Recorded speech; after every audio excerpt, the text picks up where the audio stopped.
Thank you. I'm Joe Gregory, Vice President of Marketing at Orbograph, and OrboAnywhere, they call me Orbo Joe, and so also happy International Women's Day as well.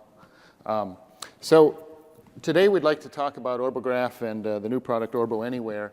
You know, we kind of are looking at ourselves right now as a 20-year startup, okay?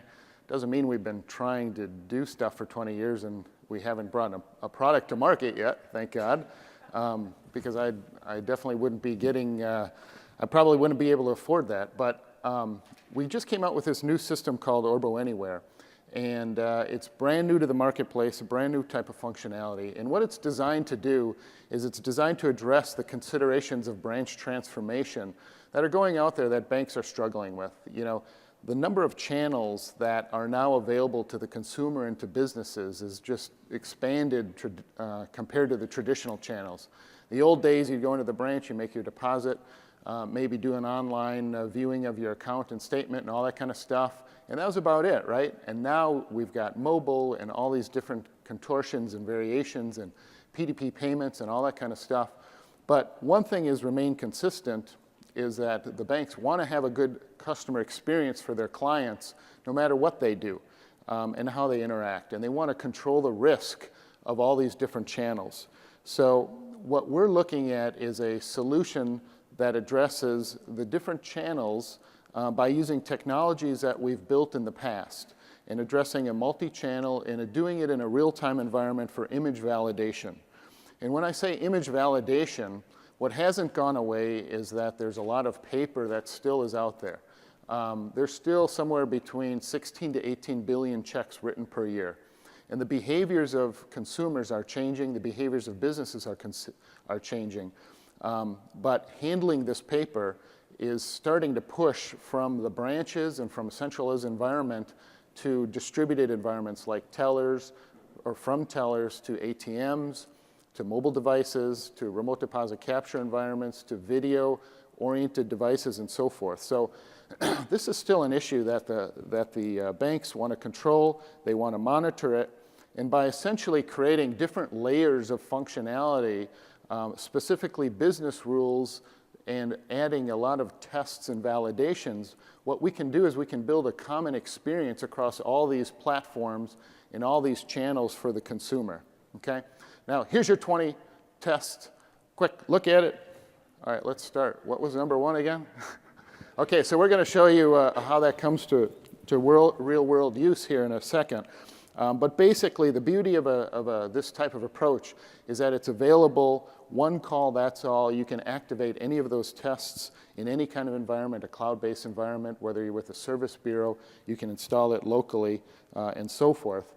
And last but not least, when you think about it, extracting all the information from a check or from a money order or from any kind of negotiable item, there's a lot of different uses downstream and real-time that can be applied.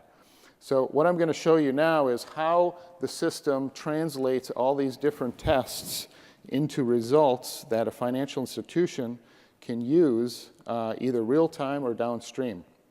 So first of all, here's an example of a check that was deposited, let's say, at a kiosk, okay? And what we're going to do is we're going to look at all the different aspects of this check, everything from the amount to the payee, who it was made out. We're going to compare an account holder name to who the check was made out as well. So this is Acme Supplies. And we're going to validate the amounts of these items. Let's say, for example, that this item was supposed to be $75 according to the consumer. They went to the ATM and they entered 75 bucks, okay?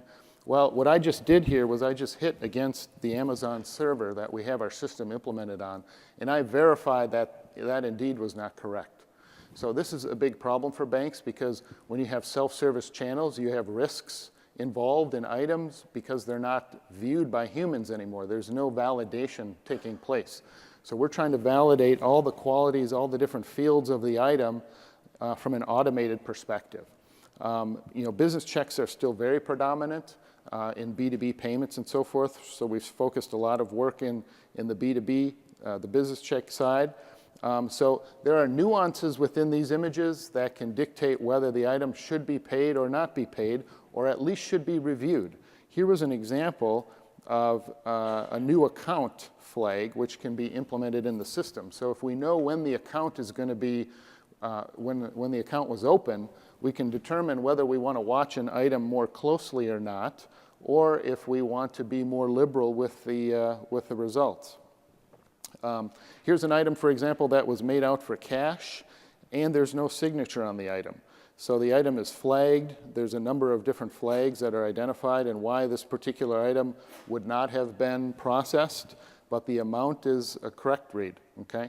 So these are extra things that a financial institution can control, and then they can build workflows and business rules that say, you know what, I want to look at items over $100 or $50 or $1,000, that type of thing. And there's other problems that are occurred too. You know, as much as we like to think that image quality is not an issue, there's still a lot of these low-end scanners that are built into these small remote devices that don't always have good images. So we're incorporating ways to better extract the data and to validate these transactions in a real-time environment. The signatures around pre-authorized drafts, remotely created checks, these are issues that banks are dealing with right now from a compliance and regulatory standpoint. They want to know when an RCC item comes into one of their particular channels, okay?